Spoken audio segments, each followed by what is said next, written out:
man fi mu mën a dégloo c'est la donc sur ma chaîne YouTube Grégoire Omnisport boo tapé Grégoire Omnisport rek. donc dina gën a nekk donc dina affiché wu ci kaw. donc la référence a été bien établie. donc mën na maa aussi donc sur Instagram j'ai un compte Instagram Grégoire Omnisport et une page Facebook Grégoire Omnisport mais c'est la chaîne YouTube qui est beaucoup plus active. Mondial Sport, leader de l'équipementier au Sénégal, vous présente ses offres spéciales en cette fin d'année 2020. 2 maillots floqués à 20 000 francs, sous-vêtements à 20 000 francs, livraison gratuite. Vous avez les sous-vêtements du Paris Saint-Germain, du Barça, de vos clubs préférés. Maillot plus masque à 10 000 francs. Ne vous le faites pas raconter avec Mondial Sport. Équipez-vous en toute sportivité. Contactez le 77 059 99.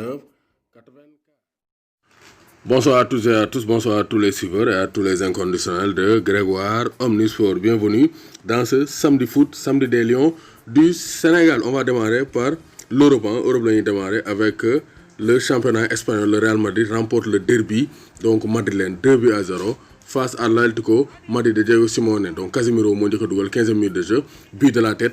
Ensuite, Carvajal déclenche un missile sol-air qui rebondit sur le poteau avant de toucher Oblak contre son camp pour Oblak 2-0. Zidane n'est pas mort. Zidane est bien vivant. Ligue des Champions qualifié et premier de sa poule.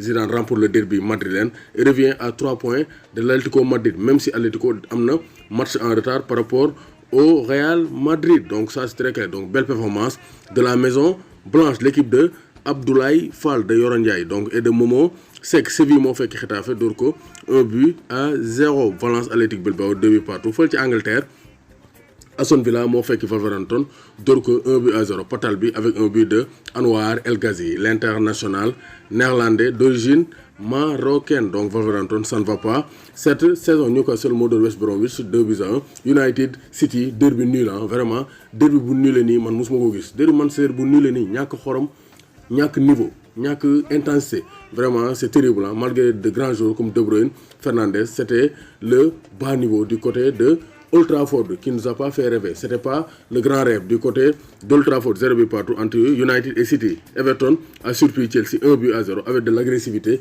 Ancelotti a réussi à battre Chelsea grâce à une erreur, donc à cause d'une erreur de Edouard Mendy, donc penalty transformé par Sigurdsson. Donc Chelsea chute face à Everton. Donc le maître s'impose face à son élève. Ancelotti s'impose face à Frank Lampard. Donc fële ci Allemagne Bayern dafa nul 1 but partout. Dortmund 5 la ko Stuttgart dóor 5-1 face à Dortmund sans Erling Haaland. Fële ci France Olympique de Marseille donc belle performance 2-1 face à l'AS Monaco.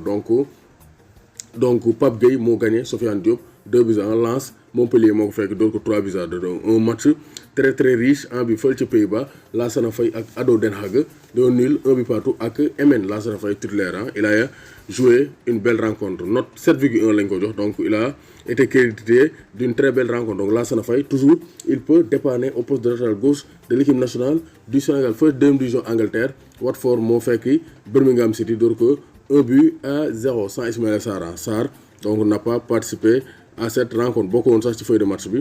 Donc Watford s'impose 1-0.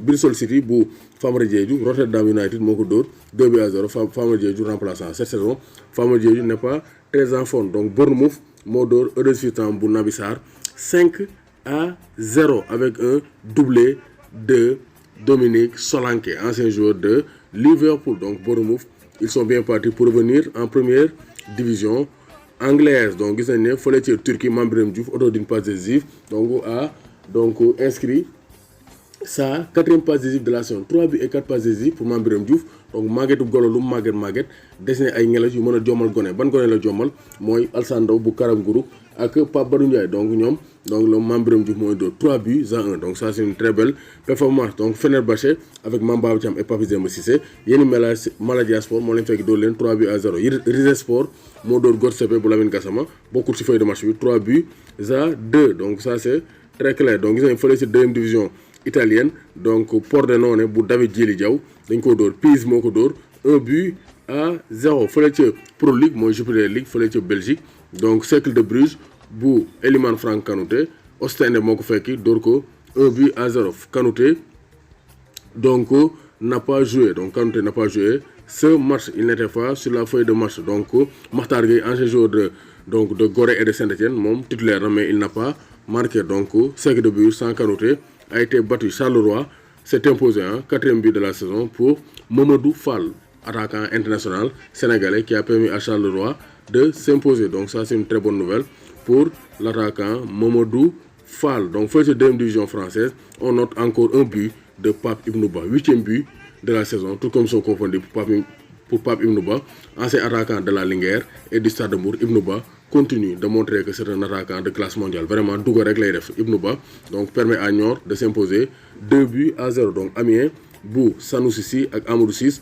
Donc nous avons nul 1 but partout avec Chambly. Donc avec un but de Amadou 6 à la 94e minute de jeu. Donc deuxième but de la saison en 11 matchs pour Amadou 6. Donc aussi c'est un joueur à suivre, hein, qui peut être plus tard un grand milieu de terrain de l'équipe nationale du Sénégal. Donc Paris FC bu Moustapha Nam dafa nul 1 but partout avec Rodez doomu Gaynde Njaay warul tiit warul ragal. Donc Rodez du défenseur Nathaniel Dieng franco-sénégalais.